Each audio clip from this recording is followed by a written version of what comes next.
next meeting after this will be in May, and then we'll have one in the following July. And with that, I just want to turn it over to Chief Brown for some opening remarks, and we've also been joined by some representatives from the Manhattan DA's office. We're also going to talk a little bit tonight. So I'll turn it over now to Chief Brown. Good evening.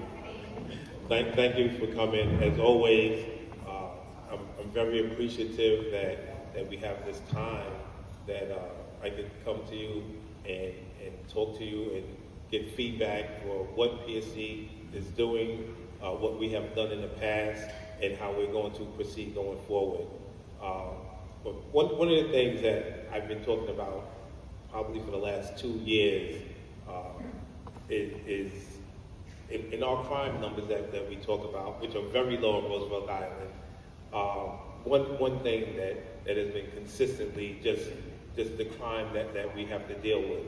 And I have, I've asked for help in different avenues with the 114th precinct, and I had the opportunity to interact and meet representatives from the Manhattan DA's office who actually cover Roosevelt Island. And they're here with us tonight. I'll give them a chance to introduce themselves. They'll be here for the meeting. They have some literature. And one of the things I can say about the literature, we on Roosevelt Island in February and January, we again trended up with domestic violence calls, with how many domestic violence assaults. If somebody needs help, we want to help. But they're not only here in that area. I'll let them talk about what they can do and how they can help. But also, they'll be here after the meeting, or I'll end a little bit early, and then you can speak to them, or if you have any questions, they're glad to answer your questions. So I'll say Julie and Eric from the Manhattan DA's office. Thank you so much for coming. Hi everybody, thank you so much for having us. We're glad to be here tonight. My name is Julia Mayenza. I'm the Community Engagement Coordinator in the Community Partnerships Unit at the Manhattan DA's office. I cover the Upper West Side and the Upper East Side, as well as Roosevelt Island. So glad to be back on the island. It is such a beautiful day to be here. I want to quick give an overview of some of the literature we have up front, as well as some of the kinds of questions we can answer, and then I'll let my supervisor, Eric Straza, introduce himself and speak a little bit about some of our programming in our unit as well. Kind of as Chief Brown mentioned, I do want to flag the issue of domestic violence that he talked about. It's something that we've heard from constituents on Roosevelt Island, as well as really borough-wide. When we see kind of upticks in felony assaults, as we've seen over the past year, a lot of times there's this perception that it's a person on the street who you don't know, and that can happen, but so much of the time what we're seeing is really an uptick in domestic violence. I have some of our palm cards that have our hotline for our domestic violence hotline. Now, in an emergency, you should always call 911.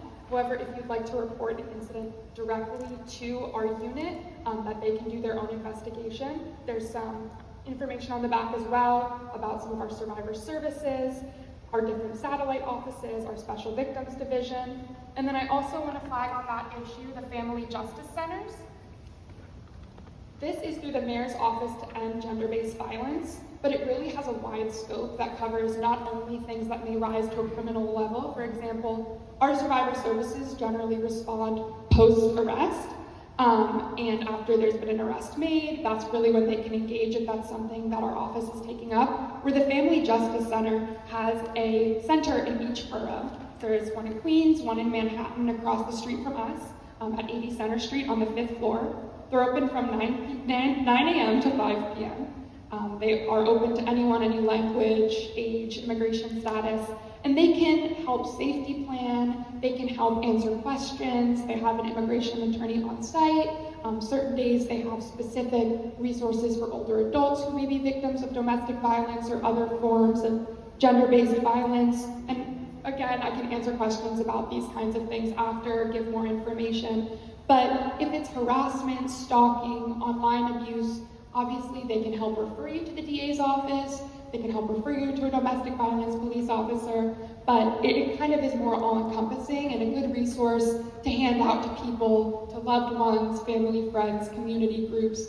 If you think it might not be at the point where you're calling 911 just yet, but you want to make sure people know that there's help available, I always like to let people know about this, and we have a great relationship with them if you'd like to be connected or ask more questions about how to do an easy transition for that person who may need the help. We're happy to help with that. We also have some information about what it is the Community Partnerships Unit does. One of those things we do is offer community presentations. We can bring an attorney from our office who specializes in a variety of issues, including something like domestic violence, or something a little bit more general to talk about what the arrest and disposition process looks like in Manhattan, and how the criminal justice system really works. We also have some youth programming opportunities through our unit. I have flyers for one of those, the Youth Ambassador Program, where the applications are closing a week from tomorrow, but if there's young people aged 16 to 19, it's a great after-school paid in-person program. But then we also have, finally, not giving Eric much to follow up on, but I also want to flag the Safeguard Your Phone flyer. This is something our Child Division leadership asked us to make a palm card about and hand out because we were seeing a lot of scams and a lot of theft on Venmo, on Cash App, on PayPal, where there's different scams being run. So the back says you wouldn't give a stranger your wallet.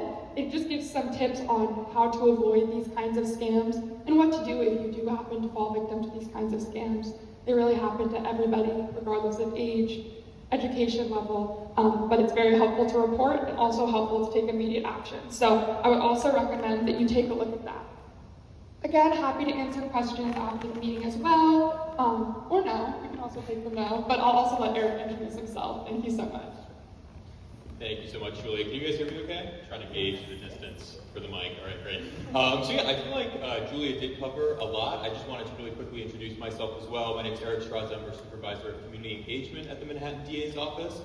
Really just want to emphasize that our door is always open. You know, if there's an arrest, if there's some criminal matter, don't hesitate to reach out. We always want to hear from you. Oftentimes, more context is better when we are undergoing our decision-making process for certain cases, and reaching out earlier is better than later. Obviously, as Julia just mentioned, 911 should be everyone's first call if there's any kind of immediate danger, but obviously don't hesitate to give us a heads up as well. Julia already mentioned our Youth Ambassadors Program. Just as a little bit more information on that, it's targeting young New Yorkers from 16 to 19.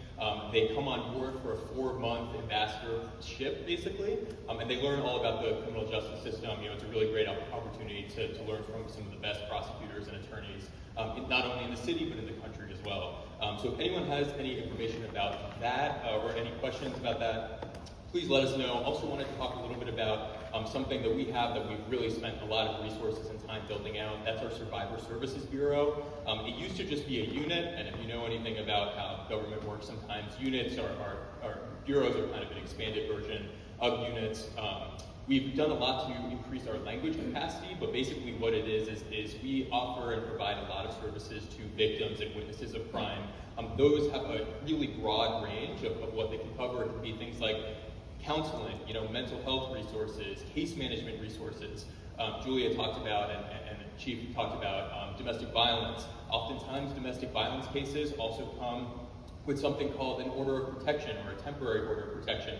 They're more commonly known as restraining orders. If anyone needs help with that information, just has questions about their case, has trouble reaching their attorney, something like that, you can either reach out to an advocate who would be assigned through the Survivor Services Bureau, or you can just reach out to us and we can make that connection. Last thing I wanted to mention is, again, it's something that Julia already touched on, just the idea that we are able to bring so many resources and presentations, information to this community. So if there are any other topics, obviously we have a few just from some preliminary conversations we've had with residents and the public safety team, but we have a really great education team that can come out, coordinate a more comprehensive presentation things to look out for scams, cybersecurity, domestic violence, what resources are out there. So this is not, the last time we'll be showing up. This is kind of the first of many conversations, and we're really looking forward to engaging with this group more in the future. But again, the top line is our door is always open. Please don't hesitate to reach out if you need anything for us. Even if you have some questions, we're always happy to answer them. And speaking of, I don't know if anyone, I saw a hand right here. Yeah, please. Hi. So maybe you can make a suggestion. So a lot of us are aware, I run the Disabled Association and I work with the Senior Center, and there is a senior who's being abused by a family member. We've called APS, the Senior Center has called APS. I can't even count how many times, many times. And every time they go there, the person is scared to say that they're being abused. So the DA's office actually came for a presentation at the Senior Center, and they said we could come to them, but there was nothing that the DA's office could do. What is it that we can do to help this person? Because she's going to end up getting hurt, and we all feel so bad for her. She's not eating properly, and I know with APS, they'll go in, they'll see if you have food in your refrigerator or that your house is clean, and then the case is closed. So we don't know what to do at this point, and it's been a long time resident on this island, so if you have any suggestions, I'd love to hear them. Yeah, thank you so much for flagging that. Obviously, it's a big problem when it comes to these kinds of abusive relationships where people don't feel like they can engage with help or can get help. Unfortunately, I've heard this many times. For our office, obviously, to bring forward a criminal case without a cooperative witness can be really difficult. It doesn't mean there's no chance we ever do it, but in instances of domestic violence, it can be difficult, but that doesn't mean that that's where it ends, that we won't engage at all. I think specifically we should talk afterwards about this individual, and just because it's not going to be, or it may not be right now, our office taking up a criminal case if that person's not cooperative. It might be another... She's scared. Yeah, absolutely. We totally understand that. It might be another agency, another community partner that we can talk to people who know more about the situation and other people who are involved to see how we can get some support from other ways. But definitely want to ensure that we're following up and getting more information on that. Definitely. Thank you so much. Yeah, and oftentimes we're working, I tend to over-project, so I don't want to be screaming into the mic. Everyone can hear me okay? Yes. All right, great. So yeah, oftentimes, even if it's not us, if we have so many partner organizations and agencies, if somebody can potentially reach out proactively and start to build that trust to then ultimately lead to some kind of cooperation or just in general some working with our office to see what we can do on that, I think that could go a long way. So, Thank you. yeah, of course. Anyone else? As the chief said, we'll be here. We have business cards if anyone wants to connect outside of this meeting. But I see a question right here. Yeah. Well, as you probably know, it's the 114th precinct in Queens, which covers Roosevelt Island. And I'm just wondering if you could describe a little bit how you work with the Queens precinct to cover Roosevelt Island, since you guys in Manhattan. Are there any particular issues and problems dealing with that? So my understanding is a lot of the cases, when we're actually getting a case from Roosevelt Island, it's coming from the 19th precinct, and that there is some collaboration with the Queens precinct to respond more quickly if there is like a need for that. That being said, I think it eventually, correct me if I'm wrong, does get referred to our office, and so we are the main prosecuting or law enforcement agency who's then following up on those cases. I think we're also, it sounds like the chief has a little bit more context. We're kind of learning how that process works as well, and that's why we kind of wanted to speak with you. It's not to say that there aren't people in our office that are already handling cases like these on a day-to-day basis, but from a community engagement standpoint, we want to make sure that nothing is, everything is seamlessly, like you're kind of implying, going from the responsible precincts to whether it's our team, our office, the public safety office. We're all kind of on the same page on how to work together. I don't know if there's any more you. No, kind of as far as community engagement, like that's where we're kind of broadening our scope and making sure we're doing, proactive outreach to hear more about that. But in terms of an arrest that happens on Roosevelt Island, that would automatically be arraigned and prosecuted through our office the same way that it would from a precinct within Manhattan. Yeah. That's the way it is. It's that because of the logistics, the 114 precinct responds. But all cases go through the 19th precinct. They get Manhattan numbers, and then they end up in the Manhattan DA's office. Okay. I mean, are there any current cases involving Roosevelt Island that are being prosecuted? I am sure that there are. We can see what we can do in terms of bringing some statistics in general. I think from a more proactive point of view, we more wanted everyone to know that, you know, we're here, you guys can reach out to us directly, and in terms of things that are kind of making its way from the island, we can look at that. We have a very robust data team that handles all our statistics. It's a big office, so we'd have to go to them and see what we can find about that. Okay, thank you. Oh, so one of the big quality of life issues on the island is the marijuana smoking near, you know, parks and near kids. I don't know, is there anything from the Manhattan DA's office that could be done about something like that? It is tough because for the most part, it is basically in the same classification as smoking cigarettes. Now there are rules against smoking cigarettes and marijuana in a park, but that just becomes a park violation, which is oftentimes at the violation level. Our office gets involved when it is elevated to a misdemeanor or a felony, and so oftentimes it's some kind of summons or it's some kind of fine, a penalty like that, and our office wouldn't even really get involved. Thank you. Yeah, thank you. Thank you. Thank you. Yeah. Thank you, sir. Thank you guys so much. I really appreciate it. Sticking around, thank you guys.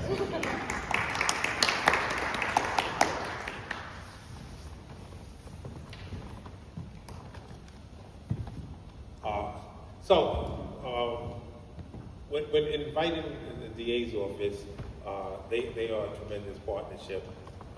As in any borough, wherever you may need them, and especially in Manhattan. Like I think he started to say, they have the best attorneys not only in the city, the state, but in the country, and they do a phenomenal job. And it is always, they give you the right answers and they send you to the right place. So thank you guys again. I really appreciate it. Talking about Roosevelt Island, and as I did say that what I believe it to be the safest place in New York City, we do have some crimes that come up. And in the last 2 months since our last meeting, we actually had 1 burglary and 3 assaults. And again, those 3 assaults, 2 of them were domestic violence cases, and that is why I invited them. This is why I'm talking to them, because it continues. And but we will not give up. We will not give up. We'll keep on forging ahead. And then one of my other issues on the island that I have to deal with, and you guys probably see it down in the Riverwalk area, Dwayne Reed, I guess, the store over there, and the pettit larceny. From 2024 to present, in January, February, we are up 112% in these pettit larcenies. And that is with an officer there most of the time. The numbers are, and I attribute it to, and my officers see this, we have a tremendous issue with the mental health aspect of some of the people who are down in the subway station. They literally come out of the subway station, walk to Dwayne Reed, steal a bar of soap, and walk back into the subway station. And we've arrested a number of people. But it continues to be this issue. A lot of the times we have referred them to other agencies, especially to seek mental health evaluations, because I don't think that we could arrest our way out of the issue. I wholeheartedly believe that. If we arrest these people every single time, they'll be back tomorrow or the next day, instead of getting the proper help that they need to stop this from happening. And so that's what myself, my team, that's what we're working on. The problem is not the shoplifting. The problem is the mental health aspect. And I've directed them that, people who need mental health evaluations, that's what we're going to seek instead of arresting them. I think that it is a far better way to go. It's more long-standing, more long-lasting, and it will help the community in the long run. because sometimes people don't know where to go or how to seek help, and that's what we're going to be there for, is to give people the proper help, the proper attention that they need. But don't get me wrong, sometimes people have to be arrested. Sometimes people have to be arrested, but we are going to seek to help people that need the help. And there are a number of people who can use our help. And those are driving our numbers up. But we see it, we're focusing on it, and we are going to help the people that need help. And the petty larcenies. And as I segue to one of my other community issues and I put some flyers along here because, and I'll leave them up. I've gotten a number of complaints about the crosswalks, about nearly being hit by a car at the crosswalk, disobeying the stop signs at the crosswalk. So what we did last year, most of the time, a lot of the time, it was these kind of like the motorbikes or the motorcycles, and they're scary, obviously. When you almost get hit, and I've had a number of conversations with people who say that they were almost hit. I have very few accidents at these crosswalks, but again, the problem is not the accidents. The problem is what is leading to that. So sometimes we have to, go to what's leading to what's causing the problem. Look at it, be proactive, and deal with things head on. So one of the things that I put out, I directed my officers to give out flyers, because it goes two ways. And I see this, and I know that we all live in New York, and a lot of us see this. Walking across the crosswalks, talking on their cell phone, and not paying attention. I get it. It's the most important text or call. But we still have to we still have to look out for ourselves. And I'm not giving the motorists any pass, by no way, because what we're doing with the motorists is that we're going to ticket them. And if a motorist hits a pedestrian, it is their fault 100%. There is no one else's fault. It's failure to yield to a pedestrian, and we will deal with them accordingly. But we still, in the interim, we don't want any of our residents, we don't want anybody hit by a vehicle. And so we're putting 1,000% of the emphasis on the motorists. And we're out enforcing, we're ticketing. If you disobey that stop sign, you'll get a ticket in these days. We've talked about it, and now we're taking action. So we are putting out some literature, detailing, how we're going to interact with the motorists, and this is a warning. We've warned and we've warned and we've warned, and there are very few warnings left that people will be getting ticketed for disobeying these stop signs.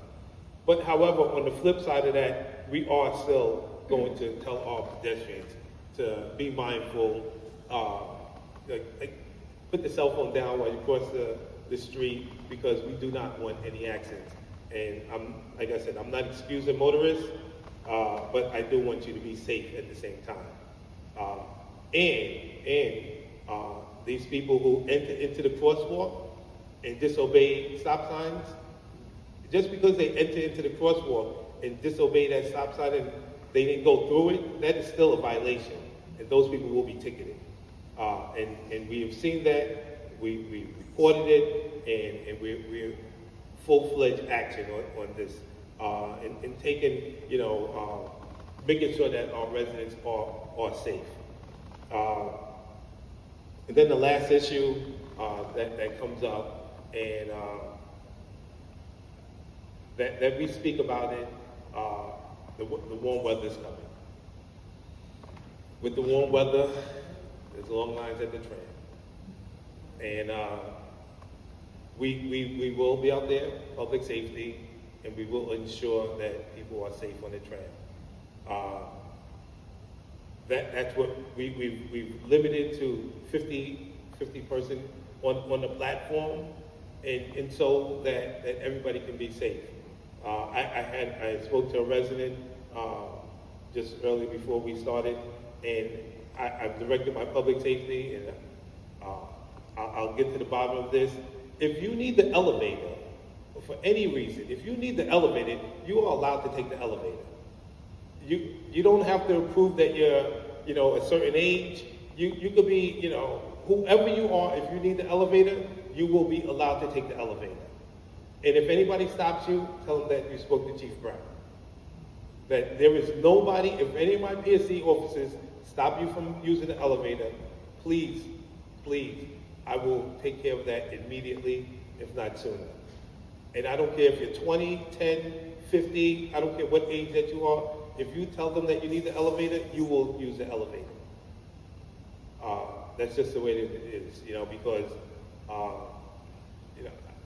I've never been accused of being a mind reader, and you have no idea why someone needs to use the elevator, and they will, if they come and they say, and they present themselves as need the elevator, they will use the elevator. And that's a promise from me. And that I will stay on top of that.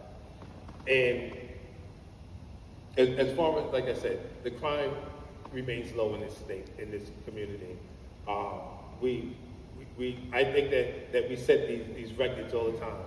But with the influx of the crowds, or the cherry blossom's coming. That bad word, cherry blossom, will be here very soon. But this is what I say about the cherry blossom. It is a lot of crowds, a lot of people, but the people who are coming for the cherry blossom, people who want to see it, they just want to enjoy this island. This island is so unique and one of a kind. So we will have extra PSC officers out. We will try to make it as, well, we will make it as safe and secure at all times, and we will accommodate especially our residents in moving around and getting to where they have to go. And that is what we will do at public safety. Cherry Blossom comes every year, and we're going to make it safe like we've had it safe in the last few years. And my officers, and it is really an enjoyable time. And other than that, I can take questions. I could appreciate the 460 community coming. They're always. I meet with them regularly so that we can talk about different issues and help. That's what we are. That's what we're here to do at public safety. When I talk about community policing, the true meaning of community policing is to really engage with the community, not sit in an office and hope that things go right. They get the right people to come down and answer questions. Get the DA's office on board. Get everybody who needs services in the community, that we can all come together and keep our community nice in the way that it is. I wouldn't want to work anywhere else. I wouldn't want to be anywhere else, especially being in this community. So, any questions? I'm here for you. Yes, ma'am. Wendy? So the food pantry. The food pantry.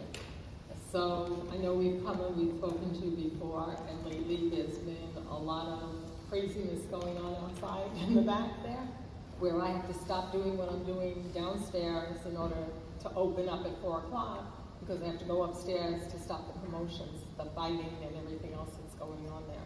I know you had some new officers there, so I don't know if they were so sure what to do, but I don't know, I don't know what to do at this point about it.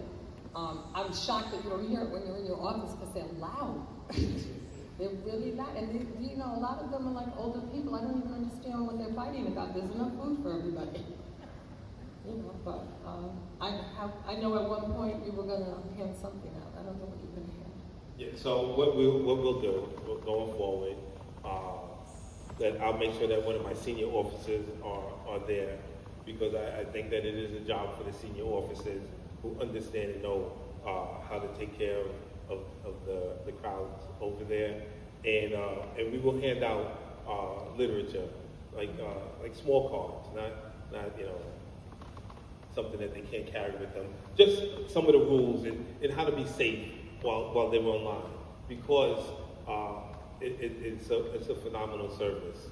It's truly amazing in the community that we have a food pantry, and I would hate to see it go away because people who are not what do we call that, misbehaving. And that's what I told them. I said, if you keep this up, we're not going to have a food pantry. Yeah. We're going to be asked to leave. So I'll ensure that I have one of my experienced officers, and we'll give them better direction. Thank you. And I do hear them in my office. You do. Thank you. You're welcome.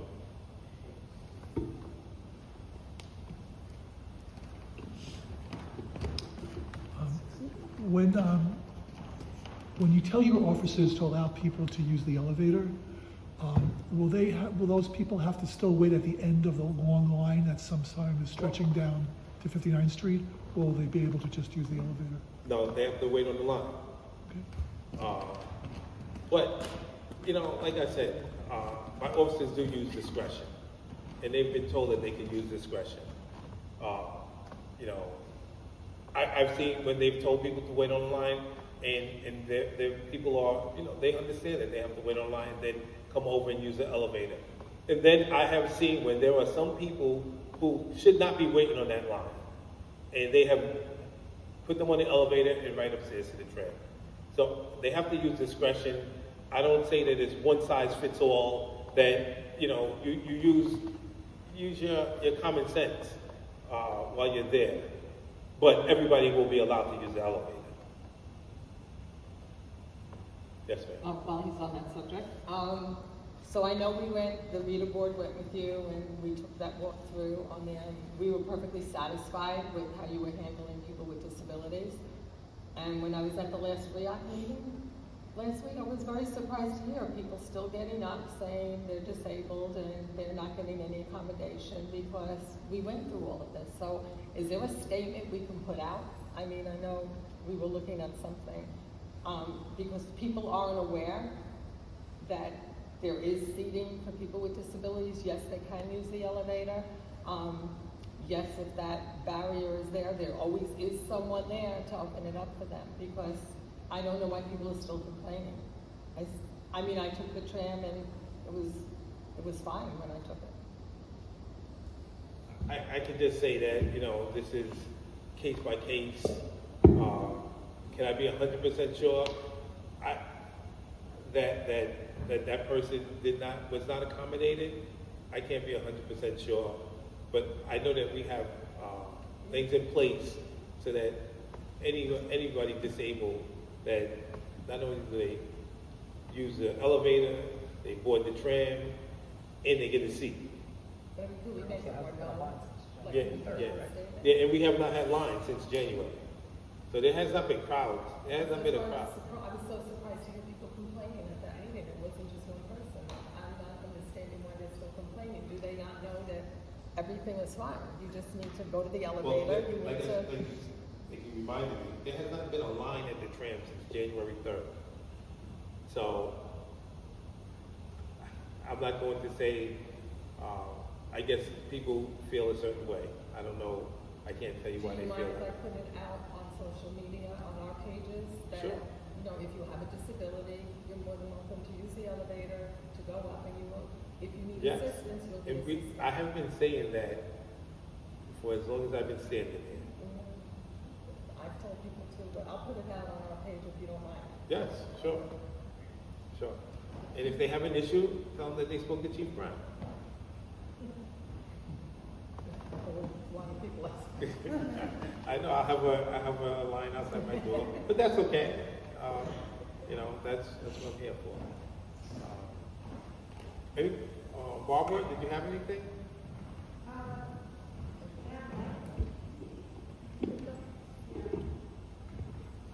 Yes, thank you very much, Kevin, for mentioning the 460 residents, all of us here. Hi, Julian. This is basically most of our committee from 460, just so Julia and, what's your first name? Eric. Eric gets to see our faces.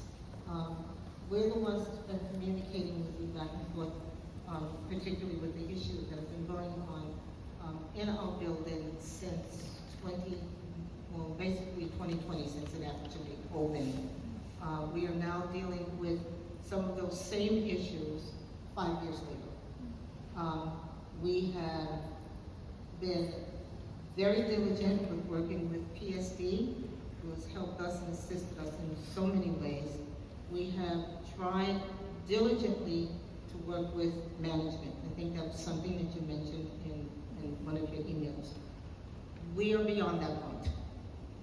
There's no more talking to management at this particular point. We've done everything humanly possible to be able to get the slightest and simplest things as far as the building's policy and the tenant's rights to be done in this building. This is the reason why we are now reaching out to you. We want to continue this conversation in terms of things that are very specific. We do have some issues, and we talked about trying to arrange a conference call with as many of our committee members as possible. But we'd like to be able to continue to talk to you, and particularly some of the biggest issues is the domestic violence and in the building, and we've had several people who have been attacked, assaults. My understanding that at least one of the two is still in the courts. This is 4 years later, and we need to push forward for this. Our concerns, and the biggest concerns as far as this building is concerned, is the quality of life. That's why people moved into the building. So our issues are the three things that we are very concerned about still to this day is the safety, security, and cleanliness of the building. We have a very, very serious problem in this building now. And we have to move forward with it. Thank you, Kevin.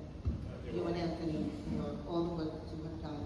And for us, we also want to thank the offices of Liz Kruger, Audrey Tannen, who has been really extremely helpful, have attended our meetings. We have our 2025 first General Committee meeting coming up next week on the 18th from 6:30 to 7:30. We would love to see you there if you want to speak with the tenants. Public safety has attended almost the majority of these meetings, and they have been extremely helpful over the years. Anything else? Any questions? Thank you, Barbara. I think I said it.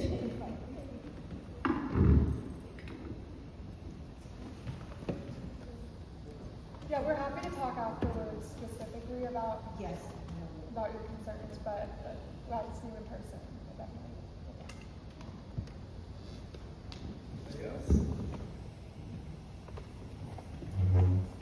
All right, well, seeing no other questions, I just want to thank everybody for coming out tonight. Thank you again to our friends from the DA's office for stopping by, and they'll be available for any questions and follow-up you might have. See everybody for our next meeting in May. Take care.